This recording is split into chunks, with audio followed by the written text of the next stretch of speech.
নমস্কার বন্ধুরা, আজকে মিতালিস কুকিং ল্যাবে আমি মিতালি নিয়ে এসেছি ক্যাপসিকামের তরকারি। ক্যাপসিকামের তরকারি করার জন্য লাগবে ক্যাপসিকাম, একটু স্বাদ মতো নুন, ফোড়নের জন্য লাগবে জিরে, লাগবে একটুখানি হলুদ গুঁড়ো, লঙ্কা গুঁড়ো, ধনে গুঁড়ো আর জিরে গুঁড়ো।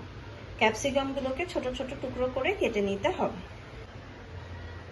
ক্যাপসিকাম ছোট ছোট কুচি করে কাটা হয়ে গেছে। আর এইটার সাথে আরেকটা জিনিস যেটা লাগবে সেটা হচ্ছে চিনেবাদাম ভাজা গুঁড়ো। আমি চিনেবাদাম ভেজে শুকনো খোলায় ভেজে গুঁড়ো করে রেখে দিয়েছি। এইটা এই তরকারির মধ্যে দিতে হয়। যখন দেওয়া হবে তখন আপনারা দেখতে পাবেন কোন টাইমে এটা তরকারির মধ্যে দেওয়া হচ্ছে। এবার আমি কড়াই বসিয়ে দিয়েছি। এবার গ্যাসটা অন করে দেবো। অন করে সেই তরকারিটা সাদা তেলে হবে। আমি কড়াইতে সাদা তেল দিয়ে দিয়েছি। এই তেলটা একটুখানি গরম হলে আমি তার মধ্যে দেব জিরে ফোড়ন। আপনারা ইচ্ছা করলে একটু ড্রাই ফোড়নও দিতে পারেন, ওটা অপশনাল। জিরে ফোড়নটা দিতে হয়। জিরে ফোড়নটা আমি দেব। আমি জিরে আর হলুদ ফোড়ন দিয়ে দিয়েছি তেলে। একটুখানি ফোড়নটা আসলে একটুখানি ফুটে উঠলে তারপরে আমি অন্য মশলাগুলো দেব। ছোট চামচে 1 চামচ আমি ধনে গুঁড়ো, জিরে গুঁড়ো, কাশ্মীরি লঙ্কার গুঁড়ো দিয়ে দিয়েছি। এটা একটুখানি তেল ছাড়া ছাড়া হচ্ছে। এবার আমি ক্যাপসিকামগুলো এর মধ্যে দিয়ে দেব।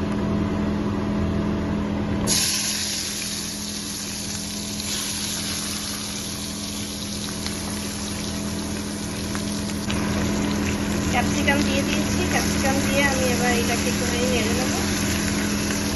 খুব বেশি নয়, অল্প নেড়ে এর মধ্যে একটুখানি নুন দিয়ে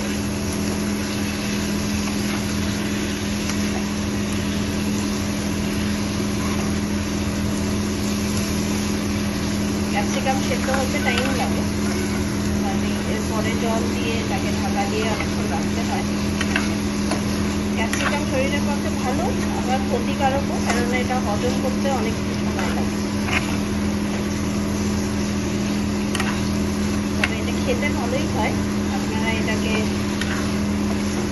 তরকারি খেতে পারেন, কি আপনি পরোটা দিয়ে খেতে পারেন, খেতে ভালো লাগে।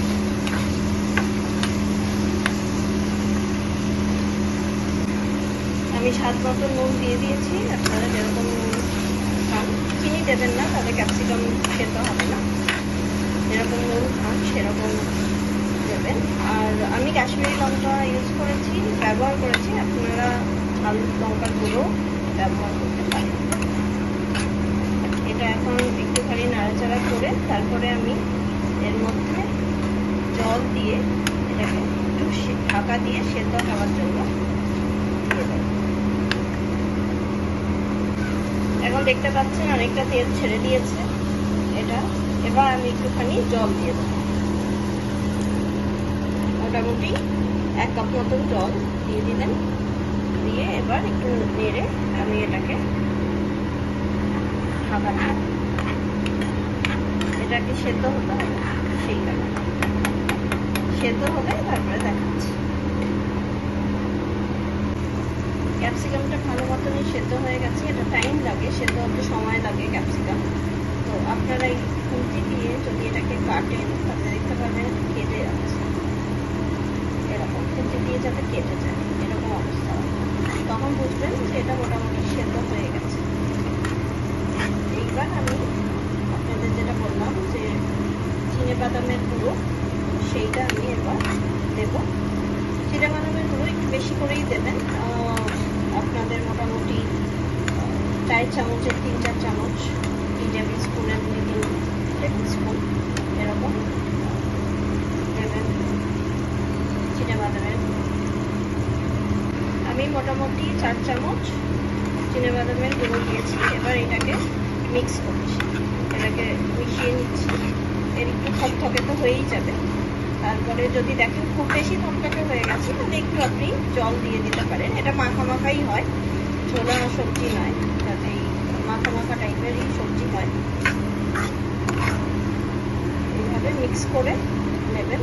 একটুখানি তেলটা ছাড়তে দেবেন পাশ দিয়ে। যখন তেলটা ছেড়ে ছেড়ে আসবে তখন নুনটা দেখে তারপরে বন্ধ করে দিলেই হবে। নুনটা স্বাদ মতন দেবেন। তেলটা মোটামুটি ছেড়ে ছেড়ে আসছে, দেখা যাচ্ছে।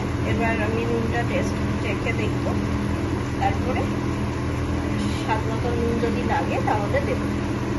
ক্যাপসিকামের সবজি প্রায় হয়ে এসেছে, আপনারা দেখছেন তেল ভালোভাবে ছেড়ে দিয়েছে। আমি একটুখানি 1 টেবিল স্পুন মতন একটু জল দিয়েছিলাম যাতে এটা ভালো করে মিশে যায়। আপনারা থিকনেসটা এরকমই হবে, এরকম থিকনেসের কনসিস্টেন্সিটা এরকম হবে, এরকম ঘনত্ব হবে। ক্যাপসিকামের তরকারি রেডি। আমি এটা এবার নামিয়ে পরিবেশন করব।